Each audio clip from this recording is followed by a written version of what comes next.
தரித்திரருக்கு சுவிசேஷம், திருச்சபைக்கு சத்தியம். இந்த 2 நோக்கங்களோடு மன்னா மழை பெய்து கொண்டிருக்கிறது. சங்கீத புஸ்தகத்திலிருந்து இந்நாட்களிலே நாம் செய்திகளை படித்து தியானித்து வருகிறோம். இந்த செய்திகள் மகிமை டிவியிலே வெளியிடப்படுகின்றன. இந்த சங்கீத செய்திகள் எல்லாமே தொகுப்பாக யூடியூபில் காணப்படும். ஏதாவது ஒரு சங்கீதத்தை நீங்கள் விட்டுவிட்டால் யூடியூபில் நீங்கள் போய் பார்த்து அந்த சங்கீதத்தின் அறிவுரைகளை நீங்கள் கற்றுக்கொள்ளலாம்.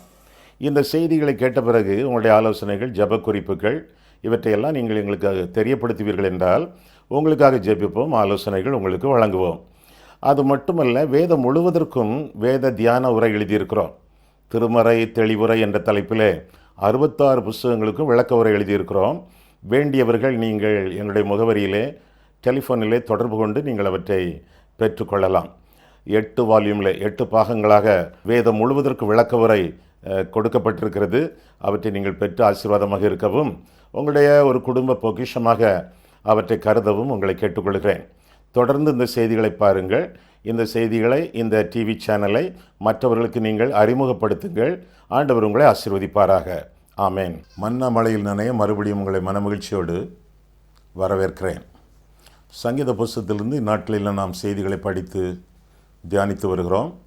இன்றைய நாளிலே 89ஆம் சங்கீதம். அடைப்புக்குறியிலே நாம் பார்க்கும் பொழுது எஸ்ராகியனாகிய ஏத்தானின் மஸ்கில் என்னும் போதக சங்கீதம் என்று சொல்லி இந்த சங்கீதத்தின் அடைப்புக்குறியிலே நாம் பார்க்கிறோம். 89ஆம் சங்கீதம் சங்கீதத்தின் ஒரு பகுதியை முடிக்கக்கூடிய சங்கீதமாகும். சங்கீத புஸ்தகம் 5 பிரிவுகளாக பிரிக்கப்பட்டிருக்கின்றன வேத பண்டிதர்களாலே. முதல் 41ஆம் சங்கீதம் வரை முதல் பகுதி, 42 முதல் 72ஆம் சங்கீதம் வரை இரண்டாவது பகுதி, 73ஆம் சங்கீதத்திலிருந்து இன்றைக்கு சிந்திக்க போகிற 89ஆம் சங்கீதம் இதுவரை மூன்றாவது பகுதி, 90ஆம் சங்கீதம் முதல் 106ஆம் சங்கீதம் வரை நான்காவது பகுதி, 107ஆம் சங்கீதம் முதல் 150ஆம் சங்கீதம் வரை ஐந்தாவது பகுதி. நாம் இன்றைக்கு சிந்திக்க போகிற சங்கீதம் 89ஆம் சங்கீதம், மூன்றாவது பகுதியின் இறுதி சங்கீதம். எஸ்ராகியனாகிய ஏத்தான் என்பவன் எழுதி பாடிய சங்கீதம். சாலமோனின் ராஜாங்கத்தில் இருந்த ஒரு ஞானி என்று இந்த ஏத்தான் என்பவன் அழைக்கப்படுகிறான்.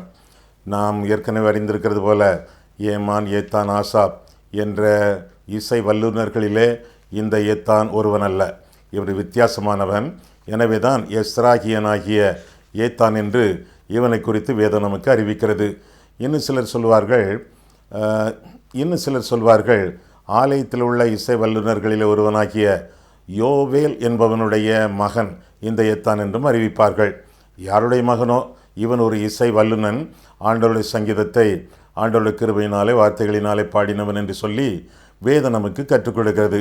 இந்த சங்கீதத்தின் பின்னணியம் என்று பார்க்கும் பொழுது எகிப்திய சேனை இஸ்ரவேல் ஜனங்களை சூழ்ந்து கொண்டிருக்கும் பொழுது அந்த வரலாற்றின் அடிப்படையிலே எழுதப்பட்ட சங்கீதம் என்று சொல்லியும் இந்த சங்கீதம் அறிவிக்கப்படுகிறது.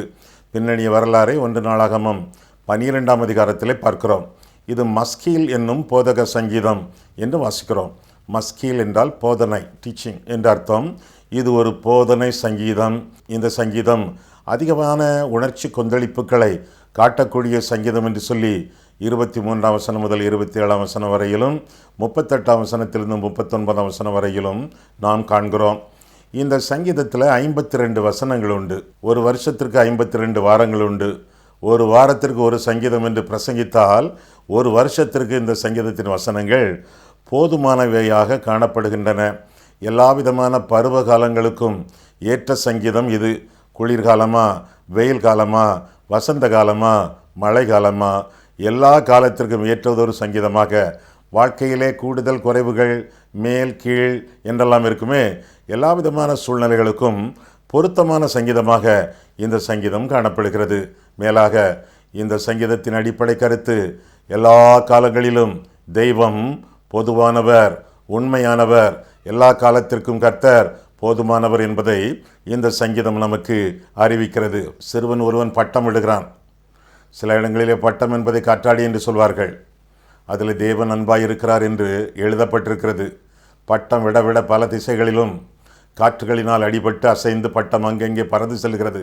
கிழக்கே போகிறது, மேற்கே போகிறது, வடக்கே போகிறது, தெற்கே போகிறது. எல்லா நிலைமைகளிலும் பட்டம் சொல்லக்கூடிய கருத்து என்ன? எந்த சூழ்நிலையில் இருந்தாலும், எந்த திசைகளில் இருந்தாலும் தேவன் நல்லவர். ஆண்டவர் நம்மேல் அன்பாயிருக்கிறார் என்ற கருத்தை அந்த பட்டம் அறிவிக்கிறது. அதே போல வேதம், குறிப்பாக இந்த சங்கீதம் 89ஆம் சங்கீதம், தேவன் நல்லவர், அன்பாகவே இருக்கிறார், நாள்தோறும் நம்மை கவனிக்கிறவர், கரிசனை கொள்ளுகிறவர், காப்பாற்றுகிறவர் என்ற கருத்துக்களை எல்லாம் இந்த சங்கீதம் நமக்கு அறிவிக்கிறது.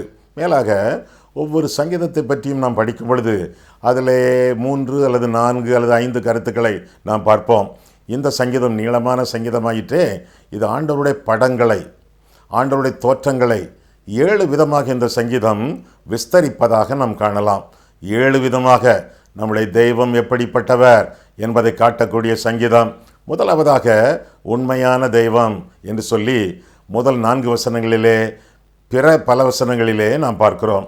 ஆண்டவர் உண்மையான தெய்வம், தன்னுடைய வாக்குத்தத்தத்திலே அவர் உண்மையுள்ளவர், தம்முடைய அன்பிலே அவர் உண்மையுள்ளவர், எல்லா நிலைமைகளிலும் கர்த்தர் உண்மை உள்ளவர், பொய்யுரையாத தேவன், வானமும் பூமியும் ஒளிந்து போம், அவருடைய வார்த்தை எழுத்து உறுப்பு ஒன்றுமே ஒழியாது. 89ஆம் சங்கீதம் பாருங்கள்.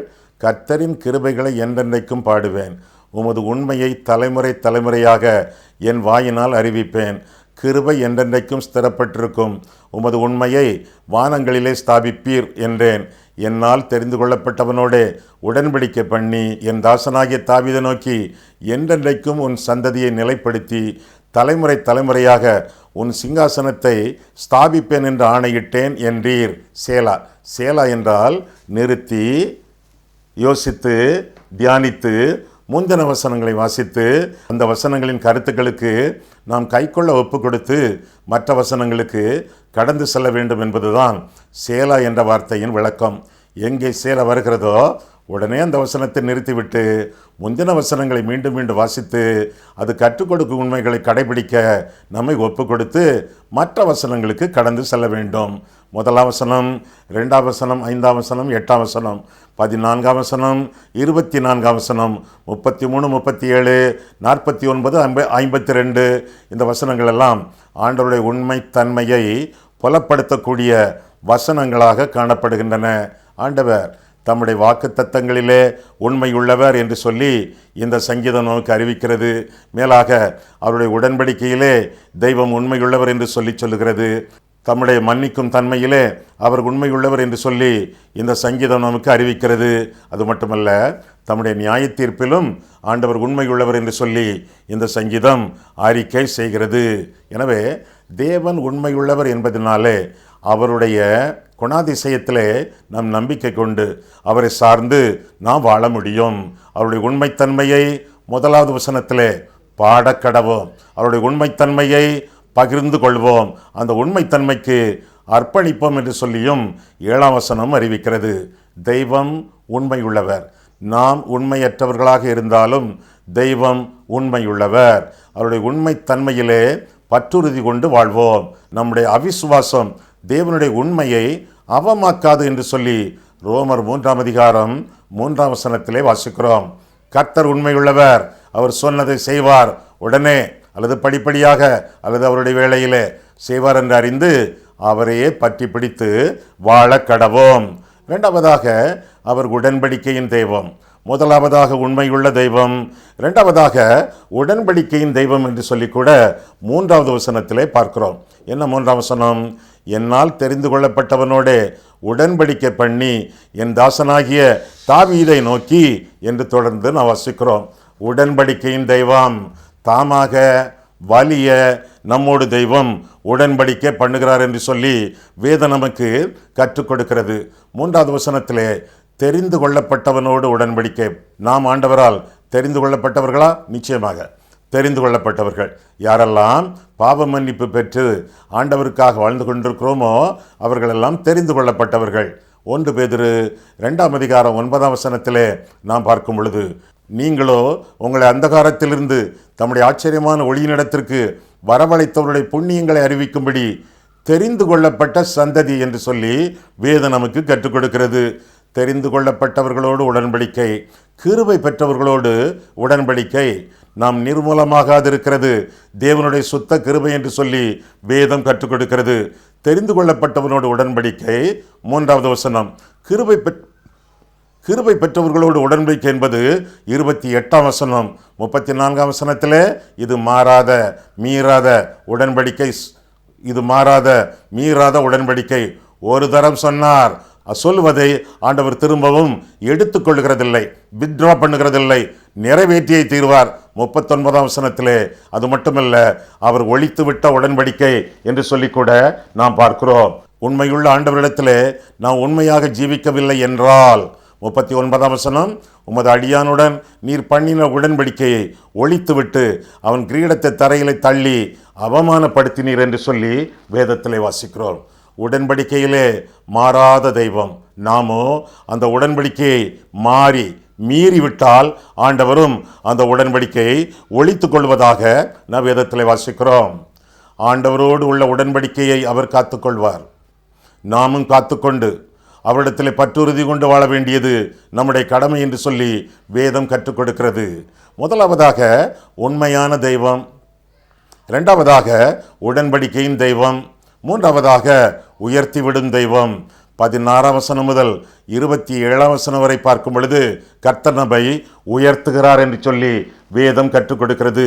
16ஆம் வசனம் பாருங்கள், அவர்கள் உம்முடைய நாமத்தில் நாடோறும் களிகூர்ந்து உம்முடைய நீதியால் உயர்ந்திருப்பார்கள் என்று சொல்லி தேவன் விசுவாசிகளை, தம்முடைய பிள்ளைகளை எவ்விதமாக உயர்த்துகிறார் என்று சொல்லி வேதம் கற்றுக் கொடுக்கிறது. இந்த சங்கீதத்திலே 16ஆம் 24ஆம் வசனங்களை நான் வாசிக்கையிலே, தம்முடைய நாமத்தினாலே நம்மை உயர்த்துகிறார், தம்முடைய நீதியினாலே நம்மை உயர்த்துகிறார், தம்முடைய தயவினாலே நம்மை உயர்த்துகிறார், நம்மை தெரிந்து கொண்டதினாலே தெய்வம் நம்மை உயர்த்துகிறார் என்று சொல்லி 19ஆம் வசனத்திலும் நாம் வாசிக்கிறோம்.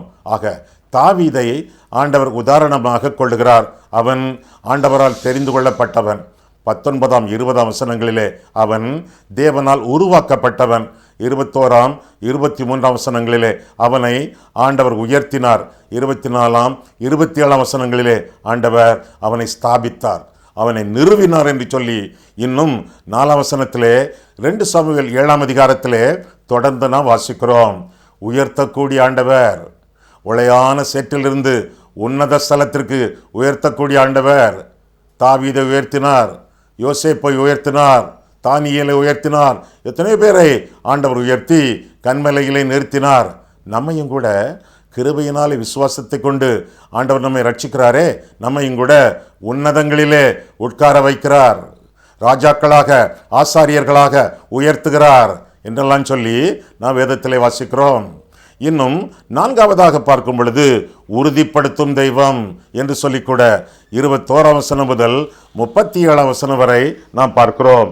21 முதல் 37 வரை வாசிக்கும் பொழுது 21 என்ன சொல்கிறது? என் கை அவனோடே உறுதியாயிருக்கும், என் புயம் அவனை பலப்படுத்தும். 37 சந்திரனை போல எது என்றென்றைக்கும் உறுதியாயும் ஆகாய மண்டலத்து சாட்சியை போல உண்மையாயும் இருக்கும் என்று விளம்பினீர். சேலா. நிறுத்தி சிந்தியுங்கள் என்று சொன்ன கருத்தை புலப்படுத்தக்கூடிய விளக்கக்கூடிய வார்த்தை சேலா. அந்த வார்த்தை வரும்பொழுதெல்லாம் நிறுத்திவிட வேண்டும். முந்திய வசனங்களை வாசித்து சிந்தித்து அவற்றின் கருத்துக்களை கைக்கொள்ள ஒப்பு கொடுத்து மற்ற வசனங்களுக்கு கடந்து செல்ல வேண்டும். உறுதிப்படுத்தும் ஆண்டவர் தம்முடைய கரத்தினாலே உறுதிப்படுத்துகிறார். 21ஆம் வசனம். 28ஆம் வசனத்திலே தம்முடைய கிருபையினால் உறுதிப்படுத்துகிறார். 37ஆம் வசனத்திலே காலமெல்லாம் உறுதிப்படுத்துகிறார். தம்முடைய ஆவியினாலே தம்முடைய அருள் வாக்கினாலே அவர் காலமெல்லாம் உறுதிப்படுத்துகிறார். 37ஆம் வசனத்திலே தம்முடைய சாட்சிகளின் மூலமாக கர்த்தர் உறுதிப்படுத்துகிறார் என்ற கருத்தையும் இந்த சங்கீதத்திலே நாம் வாசிக்கிறோம்.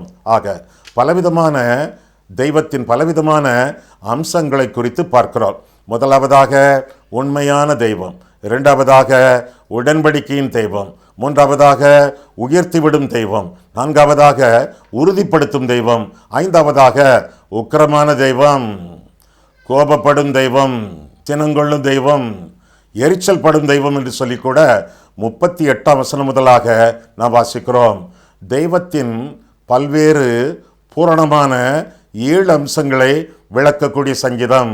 இதையெல்லாம் உங்களுடைய வாழ்க்கையிலே பட்டியல் போட்டு செக்லிஸ்ட் போல வைத்து உங்களுடைய வாழ்க்கையிலே தெய்வம் இப்படியெல்லாம் நடந்து கொள்கிறாரா, இப்படியெல்லாம் உங்களுடைய வாழ்க்கையிலே அவர் உண்மையானவராக இருக்கிறார் என்பதை ஆராய்ந்து பார்த்து அவரை அனுபவிக்க வேண்டியது உங்களுடைய கடமை ஆகும். 38ஆம் வசனம் பாருங்கள். 38ஆம் வசனத்தை பார்க்கும் பொழுது, ஆனாலும் நீர் எங்களை வெறுத்து தள்ளிவிட்டீர், நீர் அபிஷேகம் பண்ணுவித்தவன் மேல் உக்கிரமானீர் என்று சொல்லி வேதம் நமக்கு கற்றுக் கொடுக்கிறது. உக்கிரம், கோபப்படக்கூடிய தெய்வம். சிலர் சொல்லுவார்கள், ஆண்டவருக்கு கோபமே வராது, அவர் அன்புள்ள தெய்வம். ஆமா, அவர் அன்புள்ள தெய்வம். அதே வேளையிலே அவர் நீதியுள்ள தெய்வம். அவர் பாவியின் மேல் சினங்கொள்ளக்கூடிய தெய்வம் என்று சொல்லி வேதம் நமக்கு கற்றுக் கொடுக்கிறது. பாவியின் மேல் அனுதினமும் சினங்கொள்ளக்கூடிய தெய்வம் நம்முடைய தெய்வம் என்று சொல்லி வேதம் கற்றுக் கொடுக்கிறது.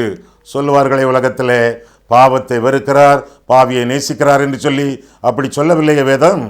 அவர் நாள்தோறும் பாவியின் மேல் சினங்கொள்ளுகிற தெய்வம் என்று சொல்லி 7ஆம் சங்கீதம் 11ஆம் வசனத்திலே நாம் பார்க்கிறோம். 7ஆம் சங்கீதம் 11ஆம் வசனத்திலே, நாள்தோறும் அவர் பாவியின் மேல் சினங்கொள்ளுகிற தெய்வம் என்று சொல்லி வேதம் நமக்கு கற்றுக் கொடுக்கிறது. பாவத்தையும் வெறுக்கிறார், பாவியையும் வெறுக்கிறார். அவன் மனம் திரும்பாத பட்சத்திலே, அவரை அண்டிக்கொள்ளாத பட்சத்திலே அவனுக்கு எதிராக அக்கினி அஸ்திரங்களை, உக்கிரமான அம்புகளை நாணேற்றுகிறார் என்று சொல்லி வேதம் கற்றுக் கொடுக்கிறது. எனவே அவருடைய கோபத்தை ஆற்றுவது எப்படி? கொஞ்ச காலத்திலே அவருடைய கோபம் பற்றி எரியும். அவரை அண்டிக் கொள்கிறவர்கள், அவரை முத்தமிடுகிறவர்கள் பாக்கியவான்கள் என்ற கருத்தை 2ஆம் சங்கீதம் கடைசி வசனங்களிலே நாம் காண்கிறோம். உக்கிரமான தெய்வம் என்று சொல்லி வேதம் கற்றுக் கொடுக்கிறது. ஐயா, தேவன் என் மேலே உக்கிரமாய் இருக்கிறார் ஐயா, அது உங்களை பொறுத்தது, உங்களுக்கும் தேவனுக்குள்ள உறவை பொறுத்தது.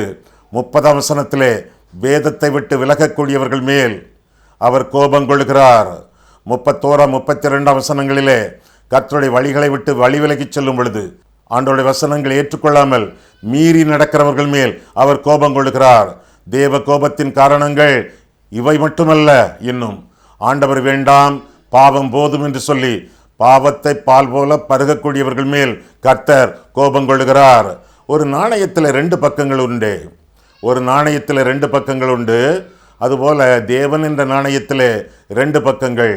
ஒன்று அன்பு, அடுத்தது அக்கினி. தேவன் அன்பாகவே இருக்கிறார், தேவன் பட்சிக்கிற அக்கினியாகவும் இருக்கிறார். அவர் அன்புள்ளவர் என்பதனாலே இரக்கமுள்ளவர், அவர் நீதியுள்ளவர் என்பதனாலே கோபம் கொள்கிறவர், பாவத்தை வெறுக்கிறவர், பரிசுத்தத்தை விரும்புகிறவர், உக்கிரமான தெய்வம். அந்த தெய்வத்தின் உக்கிரத்தை, பாவத்தை விட்டு விலகி அவர் மீண்டுமாக நம்மை அரவணைத்துக் கொள்ளத்தக்கதாக அவரை அண்டிக் கொண்டு வாழக்கூடியது நம்முடைய கடமையாகும். அவரை அண்டிக் கொண்டு வாழாமல் அசுத்தமான காரியங்களோடு தொடர்பு கொண்டிருப்போம் என்றால், அசுத்தமான மனிதர்களோடு தொடர்பு கொண்டிருப்போம் என்றால், அசுத்தமான பழக்க வழக்கங்களோடு தொடர்பு கொண்டிருப்போம் என்றால் அவருடைய கோபத்திற்கு ஆளாவோம்.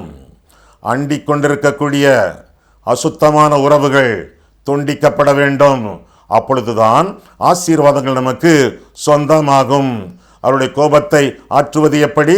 அவரை அண்டிக் கொள்ள வேண்டும். காரணம், வாழ்க்கை என்பது குறுகிய காலம். 47ஆம் வசனம் சொல்கிறது. அது மட்டுமல்ல, அவருடைய வாக்குத்தத்தங்கள் நமக்கு சொந்தமானவை. அது மட்டுமல்ல, ஆண்டவர் அவரை நிந்திக்கிறவர்களை, பாவங்கள் செய்வதன் மூலமாக அவருடைய நாமத்திற்கு மகிமை குறைச்சல் உண்டாக்குகிறவர்களை தண்டிக்கிறார் என்று சொல்லி வேதம் நமக்கு கற்றுக் கொடுக்கிறது. எனவே கர்த்தருடைய பிள்ளைகளாக, கர்த்தருடைய ஊழியக்காரர்களாக வாழக்கூடிய நாம் அவருடைய கோபத்தை ஆற்றி அவருக்கு சந்தோஷத்தையும் சமாதானத்தையும் கொடுத்து அவருடைய நாமத்திற்கு மகிமை கொண்டு வரத்தக்கதாக இந்த உலகத்திலே வாழ வேண்டும். 6வதாக, ஆண்டவருடைய அம்சத்தை குறித்து பார்க்கும் பொழுது அவர் உரிமை அளிக்கும் தெய்வமாக வேதத்திலே காணப்படுகிறார். இந்த சங்கீதத்திலே வணங்குகிறார். 46ஆம் வசனம் முதலாக வாசிக்கும் பொழுது ஆண்டவர் நமக்கு உரிமை தருகிறார் என்ற கருத்தையும் இந்த பகுதியிலே நான் வாசிக்கிறோம். 46 முதல் பார்க்கும் பொழுது, எதுவரைக்கும் கர்த்தாவே நீர் என்றைக்கும் மறைந்திருப்பீரோ, உமது கோபம் அக்கினியைப் போல எரியுமோ, என் ஜீவன் எவ்வளவு நிலையற்றது என்பதை நினைத்தருளும். மனுபுத்திரர் யாவரையும் வீணாக சிருஷ்டிக்க வேண்டியதென்ன? மரணத்தை காணாமல் உயிரோடு இருப்பவன் யார்? தன் ஆத்துமாவை பாதாள வல்லடிக்கு விலக்கி விடுகிறவன் யார்? சேலா என்று சொல்லி அந்த வசனம் முடிகிறது. சேலா என்றால் அந்த இடத்திலேயே நிறுத்தி சிந்தித்து தியானிக்க வேண்டும்.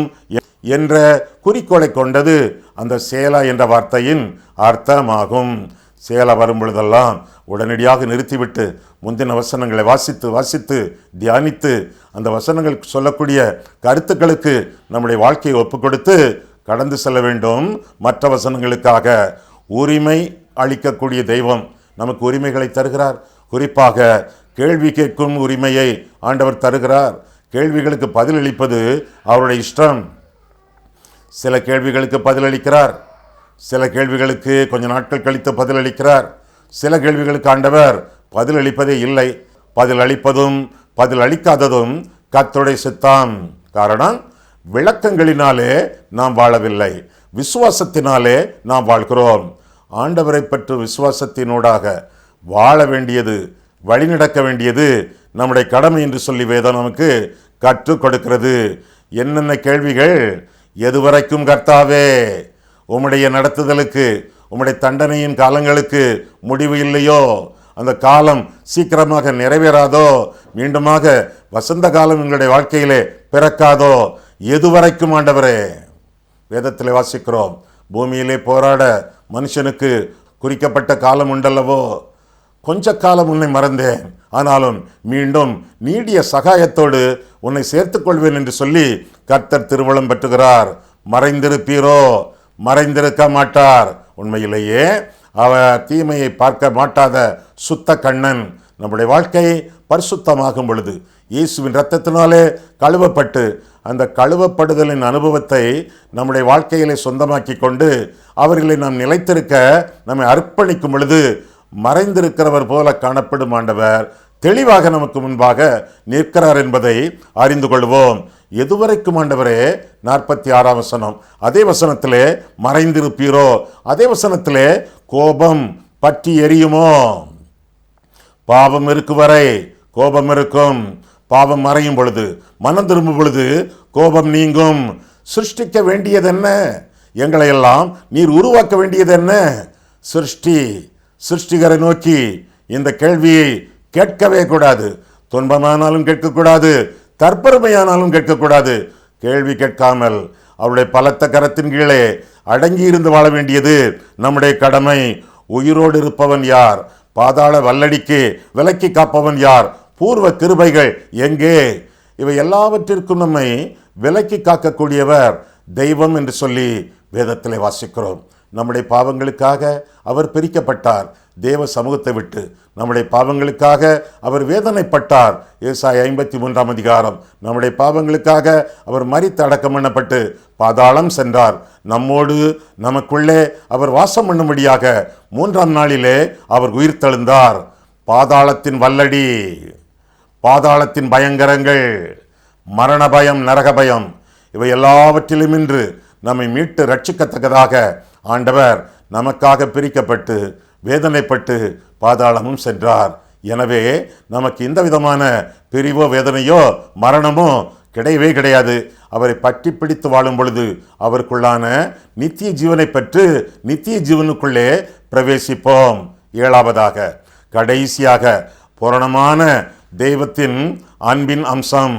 முதலாவதாக உண்மையான தெய்வம், 2ஆவதாக உடன்படிக்கையின் தெய்வம், 3ஆவதாக உயர்த்திவிடும் தெய்வம், 4ஆவதாக உறுதிப்படுத்தும் தெய்வம், 5ஆவதாக உக்கிரமான தெய்வம், 6ஆவதாக உரிமை அளிக்கும் தெய்வம், 7ஆவதாக உன்னத தெய்வம் என்று சொல்லி வேதத்திலே வாசிக்கிறோம். உன்னதமான தெய்வம். கடைசி சில வசனங்களை நாம் பார்க்கும் பொழுது உன்னத தெய்வத்தின் அற்புதமான அம்சங்களை நாம் பார்க்கிறோம். 49ஆம் வசனம் முதல் நீங்கள் பாருங்கள். 49ஆம் வசனம் முதல் பார்க்கும் பொழுது, ஆண்டவரே, நீர் தாவீதுக்கு உம்முடைய உண்மையை கொண்டு சத்தியம் பண்ணின உமது பூர்வ கிருபைகள் எங்கே? ஆண்டவரே, உம்முடைய சத்துருக்கள் உம்முடைய ஊழியக்காரரையும் நீர் அபிஷேகம் பண்ணினவனின் காலடிகளையும் நிந்திக்கிறபடியினால் கர்த்தாவே, உமது அடியார் சுமக்கும் நிந்தையையும் வலுமையான ஜனங்கள் எல்லாராலும் நான் என் மடியில் சுமக்கும் என் நிந்தையையும் நினைத்தருளும். கர்த்தருக்கு என்றென்றைக்கும் ஸ்தோத்திரம் உண்டாவதாக. ஆமேன், ஆமேன் என்று சொல்லி முடிகிறது. ஆக கடைசியாக பார்க்கும் பொழுது ஆண்டவரை குறித்து நாம் கற்றுக்கொள்ளக்கூடிய பூரணமான கடைசி காரியம் உன்னதமான தெய்வம். கர்த்தர் மட்டுமே உன்னதமானவர். மற்றோர் எல்லாரும் பூமியிலே இருக்கிறார்கள் அல்லது பூமிக்கு கீழே இருக்கிறார்கள். உன்னதமான ஒரே தெய்வம் ஆண்டவராகிய இயேசு, பிதா, குமாரன், பரிசுத்தாவியானவர் உன்னதமான தெய்வம். அந்த தெய்வத்திற்கு நம்முடைய வாழ்க்கையை பூரணமாக, நம்முடைய உடலையும் உள்ளத்தையும் ஆத்துமாவையும் கொடுக்கும் பொழுது 51ஆம் வசனத்திலே நிந்தனையை நீக்குகிறார். 52ஆம் வசனத்திலே எனவே என்னாலும் அவருக்கு ஸ்தோத்திரம் உண்டாவதாக. ஆமேன், ஆமேன். இரட்டை ஆமேன்கள், டபுள் ஆமேன்ஸ் அங்கே சொல்லப்பட்டிருக்கிறது. ஆமேன் என்றாலே 3 அர்த்தங்கள். 1, அப்படியாக கடவது. 2, உண்மையாக, நிச்சயமாக, சத்தியமாக. 3, ஆண்டவராகிய இயேசு கிறிஸ்துவின் கையெழுத்து, வெளிப்படுத்தின விசேஷம் 3ஆம் அதிகாரம் 14ஆம் வசனத்திலே பார்க்கும் பொழுது ஆமென் என்கிறவர் சொல்லுகிறதாவது என்று சொல்லி வேதத்திலே வாசிக்கிறோம். ஆமென் என்பது இயேசுவின் பெயர்களிலே 1. ஒவ்வொரு ஜெபத்திற்கும் கடைசியிலே ஆமென் என்று சொல்லும் பொழுது இயேசுவானவர் அந்த ஜெபத்திற்கு கையெழுத்து போடுகிறார் என்று சொல்லி அர்த்தமாகும். ஆமென் என்பது ஒவ்வொரு ஜெபத்துக்கும் ஆண்டவர் போடக்கூடிய கையெழுத்து. உங்கள் ஜெபத்துக்கு ஆமென் என்று நீங்கள் சொல்லும் பொழுது ஆண்டவர் கையெழுத்து போடுகிறாரே, அந்த ஜெபம் பலிக்குமா பலிக்காதா? நிச்சயமாக பலிக்கும். நிச்சயமாக இந்த ஜெபத்தின் வேண்டுகோள்கள் நிறைவேறும். ஆமென். ஆனால் இந்த சங்கீதத்திலோ ஆமென், ஆமென் என்று சொல்லி இரட்டை அழுத்தங்களோடு இந்த சங்கீதத்தை ஆவியானவர் முடிப்பதாக நாம் வேதத்திலே வாசிக்கிறோம். எந்த ஜெபங்கள் நீங்கள் பண்ணினாலும் 1, அப்படியாகும். 2, நிச்சயமாக அது நடக்கும். 3, ஆண்டவர் கையெழுத்து போடுவதனாலே அது நிச்சயமாக பலிக்கும். எனவே தளர்ந்த கைகளை நீங்கள் விட்டு விடாதிருங்கள். தள்ளாடும் முழங்கால்களை நீங்கள் முடக்கி விடாதிருங்கள். உங்கள் கைகளை ஆண்டவருக்கு நேராக உயர்த்தி உங்கள் கால்களை ஸ்திரப்படுத்தி ஆண்டவரை நோக்கி ஜெபிக்க வேண்டியது உங்களுடைய கடமை ஆகும். கண்களை மூடுவோம், கர்த்தரை பார்ப்போம். அன்புள்ள ஆண்டவரே, உம்முடைய வசனங்களை ஆராயவும், எங்கள் வாழ்க்கையை ஆராயவும் உம்முடைய சந்நிதியிலே எங்களை கொண்டு வந்தீர். அதற்காக நன்றி செலுத்துகிறோம் சுவாமி. எங்கள் சொந்த கர்த்தரின், எங்கள் உண்மையான ஆண்டவரின் ஆவிக்குரிய 7 அம்சங்களை நாங்கள் பார்த்து உம்மை துதிக்க ஆண்டவரே எங்களுக்கு கிருபை கூர்ந்தீர். அதற்காக உமக்கு நன்றி செலுத்துகிறோம் சுவாமி. இந்த கற்ற 7 காரியங்களையும் கர்த்தருடைய பூரண அம்சங்களையும் நாங்கள் ஒவ்வொரு நாளும் சிந்தித்து தியானித்து மகிழ்ச்சி அடையவும் ஆண்டவரை மகிமைப்படுத்தவும் எங்களுக்கு கிருபை செய்யும். இயேசு கிறிஸ்துவின் நாமத்தில் ஜெபிக்கிறோம் பிதாவே. ஆமென்.